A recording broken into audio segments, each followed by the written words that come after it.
Optik Melawai. Beralih ke sorotan lain, saudara, kisah Lamine Yamal ketika masih bayi dimandikan Lionel Messi kembali mencuat seiring keberhasilan Argentina meraih tiket final. Messi dan kolega akan berjumpa Spanyol, tim yang dibela Yamal di partai puncak nanti.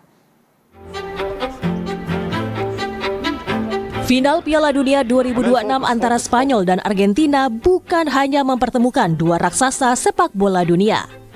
Laga ini juga menghadirkan kisah unik, yakni momen saat Lionel Messi pernah memandikan Lamine Yamal ketika sang bintang muda Spanyol berusia 6 bulan. Foto legendaris itu diambil pada tahun 2007 dalam sebuah kegiatan amal UNICEF bersama Barcelona. Saat itu Messi yang baru berusia 20 tahun mendapat kesempatan menggendong sekaligus memandikan bayi Lamine Yamal untuk sesi pemotretan. Tak ada yang menyangka, hampir 2 dekade kemudian, bayi itu tumbuh menjadi salah satu talenta terbaik dunia dan akan menjadi lawan Messi di partai final Pesta Bola Dunia di Amerika Serikat.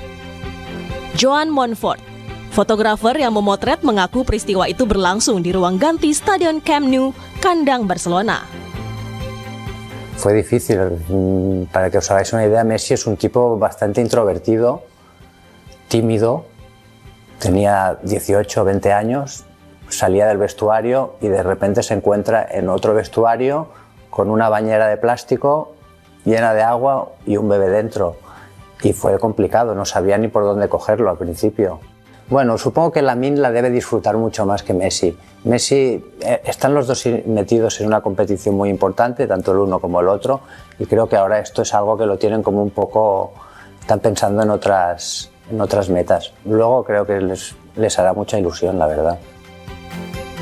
Dari sebuah bak mandi kecil di Barcelona hingga panggung terbesar sepak bola dunia, kisah Messi dan Yamal telah menjadi salah satu cerita paling ikonik yang mengiringi final Pesta Bola Dunia.